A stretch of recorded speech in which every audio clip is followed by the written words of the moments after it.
Welcome to special debate. నేను రాజు. పుష్ప 2లో ఒక డైలాగ్ ఉంది, చాలా ఫేమస్ కూడా అయింది. అది ఏంటంటే, దమ్ముంటే పట్టుకోర షకౌట్తూ, పట్టుకుంటే వదిలేస్తా సిండికేట్ అని చెప్పేసి. సో ఈరోజు ఆంధ్రప్రదేశ్ స్టేట్లో అదే జరుగుతోంది. ఒక పక్క మాజీ మంత్రి పెద్దిరెడ్డి రామచంద్రారెడ్డి భారీ ఎత్తున భూములను కబ్జాలు చేశాడని, అంతేకాకుండా అటవీ భూములతో పాటు వివిధ రకాలైనటువంటి అసైన్మెంట్ భూములను తన పేరు మీద, తన భార్య పేరు మీద, తన కుటుంబ సభ్యుల మీద ఆయన రాసుకున్నాడు అని చెప్పేసి ఇప్పటికీ అనేక రకాలైన విమర్శలు, అలాగే దాని మీద అనేక రకాలైనటువంటి ఆరోపణలు కూడా వెల్లువెత్తాయి.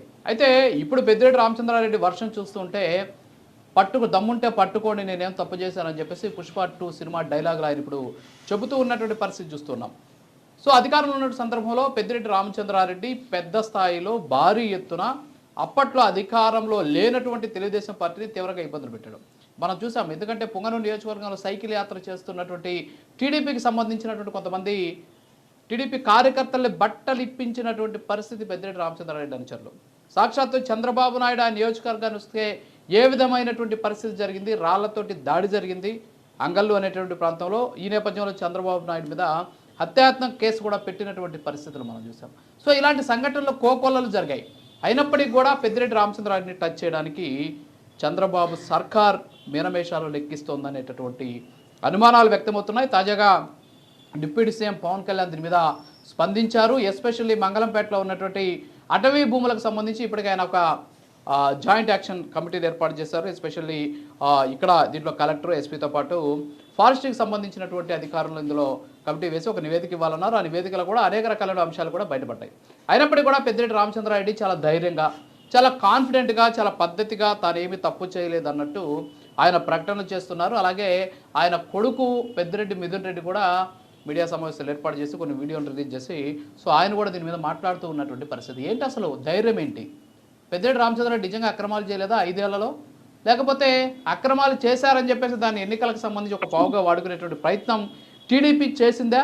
అసలు ఏం జరుగుతోంది అనేటటువంటి దాని మీద మనతోటి చర్చించేందుకు బీసీవై పార్టీ అధినేత, అలాగే పెద్దిరెడ్డి రామచంద్రారెడ్డితో సై అంటే సై, డి అంటే డి అని చెప్పి ఎదుర్కొనేటటువంటి ప్రయత్నం చేసినటువంటి వ్యక్తి, పెద్దిరెడ్డి రామచంద్రారెడ్డికి సంబంధించినటువంటి అవినీతి అక్రమాలతో పాటు ఆయన చేసినటువంటి అనేక రకాలైనటువంటి భూభాగవతాలకు సంబంధించి న్యాయ పోరాటం చేస్తున్నటువంటి బోడే రామచంద్ర యాదవ్ గారు మనతోటి జూమ్లో లైవ్లో సిద్ధంగా ఉన్నారు. సో వారితో మాట్లాడదాం.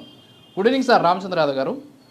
మొత్తానికి ఏంటి అసలు ఈరోజు మనం చూస్తున్నాం, పెద్దిరెడ్డి రామచంద్రారెడ్డి భారీ ఎత్తున అవినీతికి పాల్పడ్డాడు, అక్రమాలకు పాల్పడ్డాడు, అంతేకాకుండా భూములను కబ్జా చేశాడు. సో రకరకాలైనటువంటి ఆరోపణలు, విమర్శలు ఇటీవల కాలంలో మనం భారీ ఎత్తున వింటున్నాం. కానీ చర్యలు దగ్గరకు వస్తే మాత్రం చాలా శూన్యం కనిపిస్తూ ఉన్నటువంటి పరిస్థితి. సో కనీసం ఎప్పటికైనా సరే డిప్యూటీ సీఎం పవన్ కళ్యాణ్ గారు దీని మీద స్పందించారు, ఒక కమిటీని కూడా ఏర్పాటు చేసినటువంటి పరిస్థితి మనం చూస్తున్నాం. ఇప్పటికైనా దీని మీద ఏమైనా ఒక కొలిక్కొచ్చేటువంటి అవకాశాలు ఉన్నాయా? ఏమంటారు రామచంద్ర యాదవ్ గారు? మీరు ఈ కార్యక్రమం మొదలు పెట్టే ముందు ఒక విషయం చెప్పారు, సినిమా డైలాగ్ ఒకటి చెప్పారు, దమ్ముంటే పట్టుకోండి అనేసి. కొత్త ప్రభుత్వం అధికారంలోకి వచ్చిన తర్వాత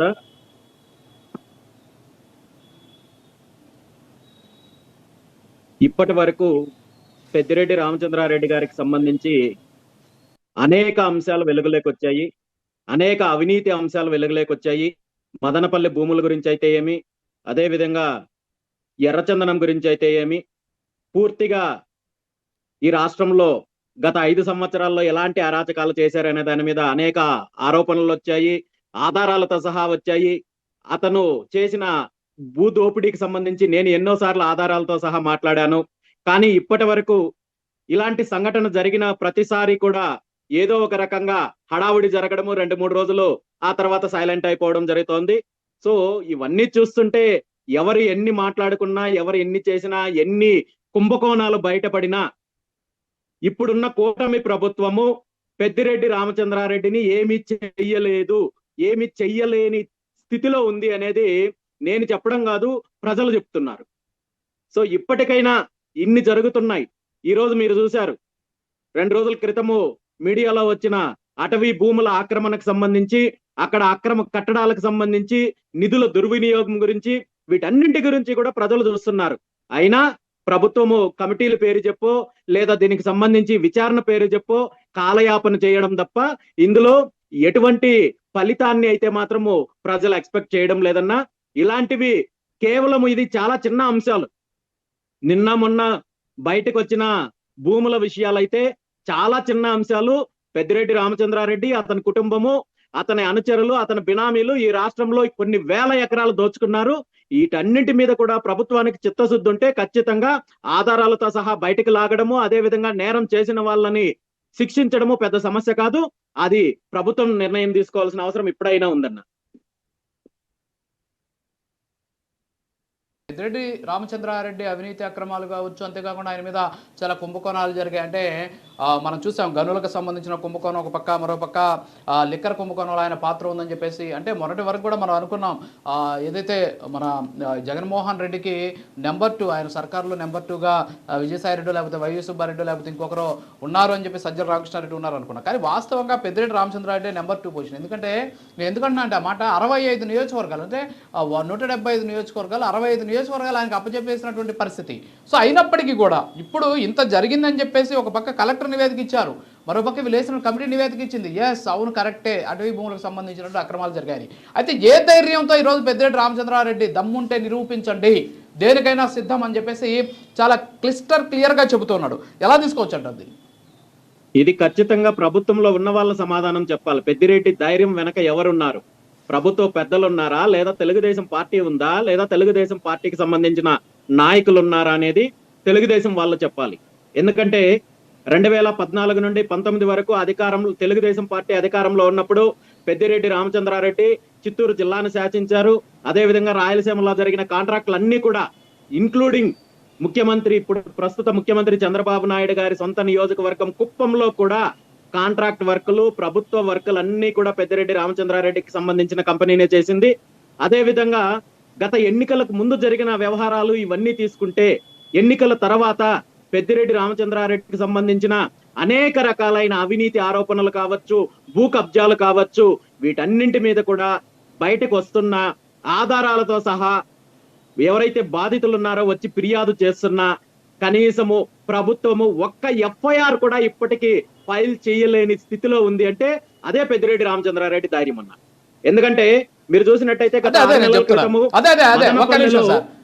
ఒక నిమిషం నేను అదే అడుగుతున్నాను సార్, నేను అదే అడుగుతున్నా. ఇప్పుడు ఏంటంటే ఈరోజు ఆంధ్రప్రదేశ్కి సంబంధించి అధికారంలోకి రాకముందు పెద్దిరెడ్డితో పాటు జగన్మోహన్ రెడ్డి అధికారంలోకి వస్తే అంతు చూస్తామని చెప్పేసి ఒక పక్క, మరో పక్క వచ్చేసి రెడ్ బుక్ ఓపెన్ చేసేసాం, రాజ్యాంగబద్ధంగా మీ మీద చర్యలు తీసుకుంటామని చెప్పేసి భారీ ఎత్తున ప్రచారం జరిగింది. దాన్ని ఒక రకంగా చెప్పాలంటే పొలిటికల్ మార్కెట్ కూడా చేసుకున్నటువంటి పరిస్థితి. కానీ అధికారంలోకి వచ్చిన తర్వాత ఇంత జరుగుతున్న సాక్ష్యాలు దాదాపుగా కూడా బయటపడుతూ ఉన్నా కనీసం మీరు అన్నట్టు ఒక్క ఎఫ్ఐఆర్ కూడా నమోదు కాదు. ఆ రోజు మనం చూసాం, ఎందుకంటే పెద్దిరెడ్డి రామచంద్రారెడ్డి అధికారంలో చంద్రబాబు నాయుడు మీద హత్యాత్మక కేసులు పెట్టారు. అంతేకాకుండా కార్యకర్తలు బట్టలు ఊడదీసి పంపించినటువంటి పరిస్థితి మనం చూసాం. ఇక మీ విషయానికి వస్తే అసలు అక్కడ రాజ్యాంగం ఉందా లేదా అనేది కూడా గతంలో అందరూ కూడా ఆ ప్రాంత ప్రజలందరూ కూడా చూసినటువంటి పరిస్థితి. అంత అరాచకమైనటువంటి పరిస్థితులు ఎందుకు సమర్థిస్తుంది నిజంగా? అంటే టీడీపీకి సంబంధించిన నాయకులు ఎవరైనా ఆయన వెనక ఆయనకి ధైర్యంగా నిలబడ్డారా, లేకపోతే దీని వెనక ఇంకేదైనా కుట్ర దాగి ఉందనుకోవచ్చా, లేకపోతే సాక్ష్యాలు లేకుండానే ఇలాంటి ఆరోపణలు జరిగి ఉండొచ్చు అని మనం ఏమైనా భావించవచ్చంటారా? సాక్ష్యాలు లేకుండా జరగలేదన్నా, 100% సాక్ష్యాలు ఉన్నాయి. పూర్తిగా ప్రజలకు తెలుసు, ప్రభుత్వం దగ్గర సాక్ష్యాలు ఉన్నాయి. మీరన్నట్టు ఇప్పటి వరకు పెద్దిరెడ్డి పైన చర్య తీసుకోలేదంటే అందులో రెండు కారణాలు ఉన్నాయి. అయితే ఒకటి, తెలుగుదేశం పార్టీ సహకరిస్తూనే ఉండాలి, తెలుగుదేశం పార్టీకి సంబంధించిన ప్రభుత్వానికి సంబంధించిన పెద్దలు సహకరించాలి, లేదంటే లోపాయకారి ఒప్పందాలు కానీ, లేదంటే ఈ జరిగిన అవినీతిలో వాటాల కోసము ఏదైనా లోపాయకారి ఒప్పందాలు జరిగే అవకాశం అయినా ఉండాలి. లేదంటే ఇంత పెద్ద అవినీతి జరిగినప్పుడు, ఇంత పెద్ద ఎత్తున భూ కుంభకోణాలు జరిగినప్పుడు, భూ ఆక్రమణలు జరిగినప్పుడు కేవలం ప్రభుత్వ భూమే కాదు, ప్రభుత్వ భూములు దోచుకున్నాడు, అటవీ భూములు దోచుకున్నారు, అదే విధంగా దేవాదాయ శాఖకు సంబంధించిన దేవాలయాల భూములు దోచుకున్నారు, అదే విధంగా ప్రైవేటు భూములు.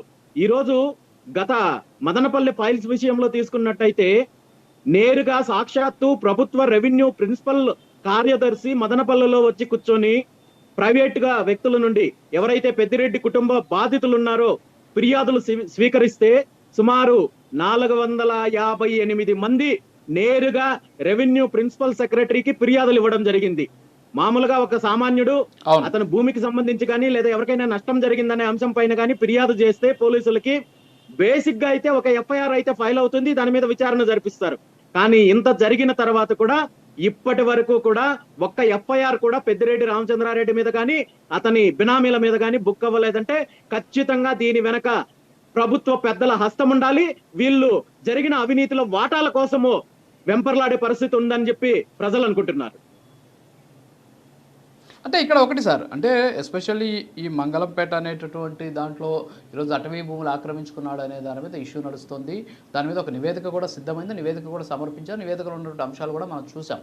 అయితే ఇక్కడ విషయం ఏంటి అంటే కేవలం మంగళంపేట మాత్రమే కాదు, నా దగ్గర కూడా కొంత డేటా ఉంది. ఎస్పెషల్లీ ఆయన కుటుంబ సభ్యుల మీద ఆయన అధికారంలో ఉన్న సందర్భంలో ఎన్ని రకాలైన రిజిస్ట్రేషన్లు జరిగాయి. అంటే డీకేటీ భూములు, అలాగే అసైన్మెంట్ భూములు కూడా, ఫ్రీ హోల్డ్ భూములు కూడా వాళ్ళ కుటుంబ సభ్యుల పేరు మీద రిజిస్ట్రేషన్లు జరిగిపోయినటువంటి పరిస్థితి. ఎక్కడో ఆయన నియోజకవర్గంలో అయితే పర్లేదు, కానీ మదనపల్లి నియోజకవర్గంలో, రేణుగుంట మండలంలో, మదనపల్లి నియోజకవర్గం కాదన్నా, మండలంలో, అన్నమయ్య నియోజకవర్గము, అన్నమయ్య నియోజకవర్గంలో అన్నమయ్య జిల్లా వీరపల్లి అనే అన్నమయ్య జిల్లాలో రాజంపేట నియోజకవర్గము, వీరపల్లి అనేది వీళ్ళ యొక్క అత్తగారూరు. సో అక్కడ వంగిమల్ అనే పంచాయతీలో పూర్తిగా డీకేటీ భూముల్ని పూర్తిగా వీళ్ళ కుటుంబ సభ్యుల పేర్ల మీద రాసుకునే ప్రయత్నం చేశారు. కేవలం ఇది ఒక జిల్లాకో ఒక ప్రాంతానికో పరిమితం అవ్వలేదు, రాష్ట్రం మొత్తం మీద కూడా అన్నమయ్య జిల్లాలో కావచ్చు, చిత్తూరు జిల్లాలో కావచ్చు, అనంతపూర్ జిల్లాలో కావచ్చు, అదే విధంగా ఇతను ఇన్ఛార్జిగా ఉన్న వీళ్ళ కొడుకు ఇన్ఛార్జిగా ఉన్న ఈస్ట్ గోదావరి జిల్లాలో వీళ్ళ బాధితులు వందల కొద్దీ ఉన్నారు. సో ఈ సమాచారం అంతా కూడా ప్రభుత్వం దగ్గర లేదు, ప్రభుత్వానికి తెలియదు అనుకుంటే మాత్రం ఇది కరెక్ట్ కాదు. ఖచ్చితంగా ప్రభుత్వానికి తెలుసు. అదే విధంగా మీరు తీసుకున్నట్టయితే ఈ రోజు అటవీ భూములు ఏదైతే పులిచెర్ల మండలంలో బయటపడ్డాదో 70 ఎకరాల గురించి మనం మాట్లాడుతున్నాం. కానీ ఇలాంటి కుంభకోణాలు పెద్దిరెడ్డి రామచంద్రారెడ్డి గారు తన అధికారాన్ని అడ్డం పెట్టుకొని రాష్ట్ర వ్యాప్తంగా చేశారు. ఈ రోజు మనం మాట్లాడిన అన్నమయ్య జిల్లాలోనే ఇంతకు ముందు జగన్మోహన్ రెడ్డి గారి ప్రభుత్వంలో గ్రీన్ కో కంపెనీ అక్కడ వాళ్ళ పరిశ్రమను స్థాపించడానికి ముందుకొస్తే 5,000 ఎకరాల ఇక్కడే అన్నమయ్య జిల్లాలో వాళ్ళు కేటాయింపులు జరిపితే దానికి సంబంధించి రైతులను బెదిరించి రైతుల దగ్గర ఉన్న ఏవైతే డీకేటీ భూములు, వాళ్ళు ఏవైతే మామిడి తోటలు ఇలాంటివి పెంచుకున్నారో వీటన్నింటి మీద కూడా వీళ్ళు అక్కడ వీళ్ళకి సంబంధించిన బంధువులు, వీళ్ళ బినామీలు, అక్కడ ఉన్న ఒక ఎంపీపీ రాజారెడ్డి అనే అతను కావచ్చు, లేదా వీళ్ళ బంధువు మదన్ రెడ్డి అనే అతను కావచ్చు, వీళ్ళందరి ద్వారా సుమారు 5,000 ఎకరాలకు సంబంధించిన రైతులకు సంబంధించిన పూర్తి భూములు వీళ్ళ బినామీల ద్వారా దాన్ని కాంపెన్సేషన్ తీసుకునే ప్రయత్నం కూడా జరిగిందన్న. వీటన్నింటి మీద విచారణ జరిపితే ఖచ్చితంగా నిజాలన్నీ బయట వస్తాయి. అవును, మీరు మంగళంపేటతో పాటు ఇతర అంశాలు కూడా, కొన్ని తెలియనటువంటి అంశాలు కూడా ఇప్పుడు తీసుకొచ్చారు. ఎందుకంటే ఇప్పటివరకు ఫ్రీ హోల్డ్ భూములు, అసైన్మెంట్ భూములు అనుకున్నాం. మీరు చెప్పారు అన్నమయ్య జిల్లాలో వీరపల్లి కావచ్చు, అంతేకాకుండా ఈ గ్రీన్ కో కంపెనీకి ఇచ్చేటువంటి భూములకు సంబంధించిన వ్యవహారంలో ఏం జరిగింది అనేటువంటి వాటి మీద మీ దగ్గర ఏమైనా సాక్ష్యాలు ఉన్నాయండి రామచంద్రరావు గారు? 100% ఉన్నాయన్న. వీటికి సంబంధించిన సమాచారాన్ని ఇప్పటికే ప్రభుత్వానికి సంబంధించి తెలియజేయడం జరిగింది. ఎందుకంటే అన్నమయ్య జిల్లాలో వీరపల్లికి సంబంధించిన మండలంలో గ్రీన్ కోక్ 5,000 ఎకరాలు ప్రభుత్వం కేటాయిస్తే దీనికి సంబంధించి అందులో చాలా వరకు అంటే మోర్ దాన్ 70% ఎవరికి వీటికి సంబంధించిన డాక్యుమెంట్స్ ఉండవు. ఇవన్నీ కూడా వాళ్ళు వంశపారంపర్యంగా చేసుకుంటూ వస్తున్నారు. అక్కడ మామిడి తోటలు సుమారు 30-40 సంవత్సరాల వయసున్న మామిడి తోటలు ఉన్నాయి కాబట్టి వాళ్ళకి డాక్యుమెంటేషన్ లేకపోయినా కానీ ప్రాజెక్ట్ అక్కడ కడుతున్నారు కాబట్టి ప్రాజెక్టు నిర్మిస్తున్నప్పుడు ఖచ్చితంగా అక్కడ రైతులకు కాంపెన్సేషన్ ఇవ్వాలనే ఆలోచన ఉంటుంది, అది జరుగుతుంది. సో ఇది ముందే తెలిసి వీళ్ళకి సంబంధించిన బినామీలందరూ కూడా పూర్తిగా అక్కడ రైతుల్ని ప్రలోభం పెట్టి బెదిరించి పూర్తిగా వాళ్ళకి ఏదో ఎకరాకు 1,00,000 లేదా ఎంతో అమౌంట్ ఇస్తామని చెప్పి ఆ కాంపెన్సేషన్ మొత్తం కూడా కొట్టేసే కార్యక్రమం కూడా వీళ్ళు దానికి సంబంధించిన ఏర్పాట్లు అన్ని చేసుకున్నారు. ఇప్పుడు దీని మీద నిజంగా ప్రభుత్వం విచారణ జరిపితే ఈ కుంభకోణాలు అన్ని కూడా బయట వస్తాయి. అంటే ఇప్పుడు ఏంటి అంటే ఓవరాల్గా అయితే పెద్దిరెడ్డి రామచంద్రారెడ్డిని ఒక అదృశ్య శక్తి అనేది కాపాడుతోంది. ఆ అదృశ్య శక్తి కాపాడకపోతే పెద్దిరెడ్డి రామచంద్రారెడ్డికి ఈరోజు మీరు చెప్పినటువంటి అవినీతి అక్రమాలకు సంబంధించి కనీసం ఎఫ్ఐఆర్ కూడా నమోదు కాకపోవడం నిజంగా మీరు చెప్పినట్టు అనుమానాస్పదంగా ఉన్నటువంటి పరిస్థితి. సో నిజంగా ఎవరై ఉండొచ్చండి ఆ పెద్ద శక్తి? మీరేమన్నా ప్రెడిక్ట్ చేయగలరా రామచంద్రారెడ్డి గారు? అది అధికార పార్టీ వల్ల చెప్పాలన్నా. ఎందుకంటే 2014 నుండి 19 వరకు ఇదే పెద్దిరెడ్డి రామచంద్రారెడ్డికి ఆ రోజు కాంట్రాక్టులు చేసుకోవడానికి, ఆర్థికంగా బలపడడానికి ఆనాటి తెలుగుదేశం ప్రభుత్వము సహకరించింది. 2019 నుండి 24 వరకు సొంతంగా అధికారంలోకి వచ్చారు కాబట్టి కేవలం చిత్తూరు జిల్లాకో రాయలసీమకో పరిమితం అవ్వకుండా తన దోపిడీని రాష్ట్ర వ్యాప్తంగా కొనసాగించారు.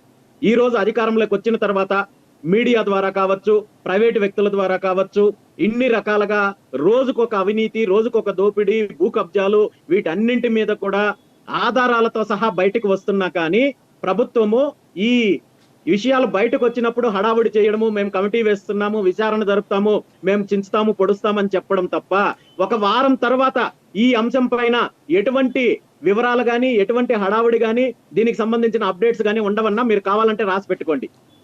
వారం రోజులు 10 రోజులు హడావిడి చేయడం ప్రభుత్వం, తర్వాత వదిలేయడం తప్ప పెద్దిరెడ్డి రామచంద్రారెడ్డిని వీళ్ళెవ్వరు ఏమి చేయలేరు. ఆ ధైర్యంతోనే ఈ రోజు అతను గాని, అతని కుమారుడు గాని స్టేట్మెంట్లు ఇస్తున్నాడు. మమ్మల్ని ప్రభుత్వం ఏమి చేయలేదనే ధైర్యం వాళ్ళకుంది అంటే ఖచ్చితంగా ప్రభుత్వంలో ఉన్న వాళ్ళు సహకరిస్తుంటారు.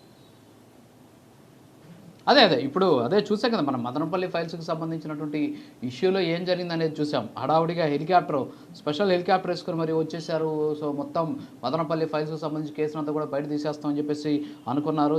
తీరా ఏమైంది అనేది ఇప్పుడు మీ మాటల్లోనే విన్నాం. సరే, ఇది పక్కన పెడితే ఇంకొక విషయం ఏంటంటే సార్, ఇప్పుడు 4-5 నెలల క్రితము చెప్పండి, నేపాల్లో ఎక్కడో ఎర్రచందనం దొరికింది.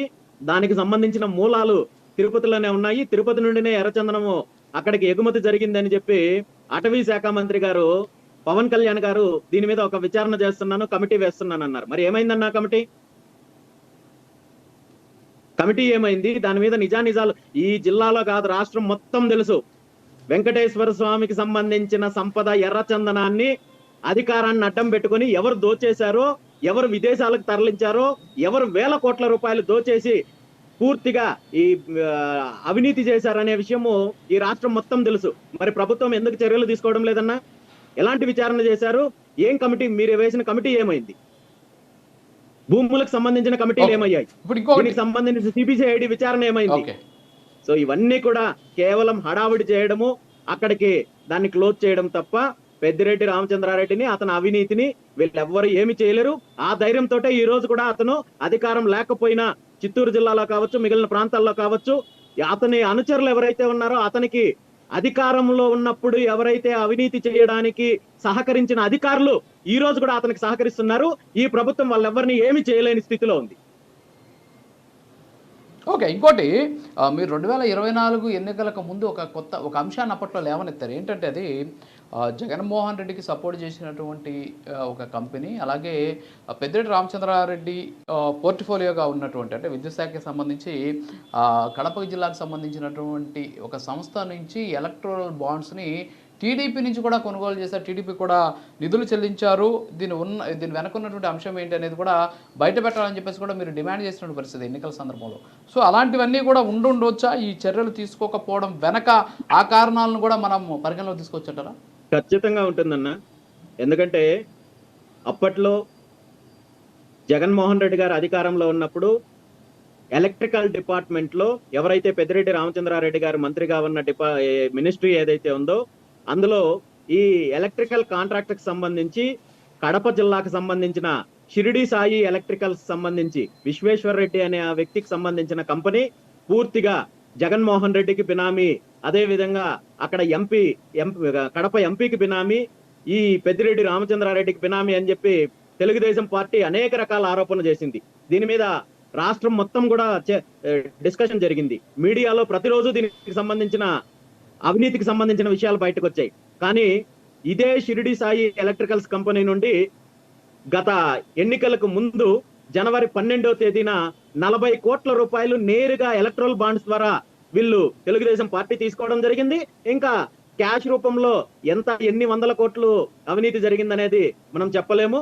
మరి ఇలాంటి చీకటి ఒప్పందాలు చేసుకోవడం వల్లే ఈ రోజు ఎన్నికల తర్వాత జగన్మోహన్ రెడ్డి గారి ప్రభుత్వం అధికారం నుండి దూరమైన తర్వాత కూడా పెద్దిరెడ్డి రామచంద్రారెడ్డి లాంటి అవినీతి తిమింగలాలు విర్రవీగుతున్నారంటే కారణం ఏంటంటే, కొంతమంది ప్రభుత్వంలో ఉన్న వాళ్ళు 100% ఇతను చేసిన అవినీతిలో, గత ప్రభుత్వం చేసిన అవినీతిలో వాటాల కోసం వీళ్ళు ఎగబడుతున్నారు తప్ప చేసిన అవినీతిని కక్కించాలని గాని, అవినీతి చేసిన వాళ్ళని శిక్షించాలనే కానీ చిత్తశుద్ధి ఈ ప్రభుత్వానికి, ఈ ప్రభుత్వ పెద్దలకు లేదన్న. అంటే ఫైనల్గా ఒక క్వశ్చన్ అడుగుతున్నాను సార్, క్లోజ్ చేద్దాం, టైం అయిపోతుంది.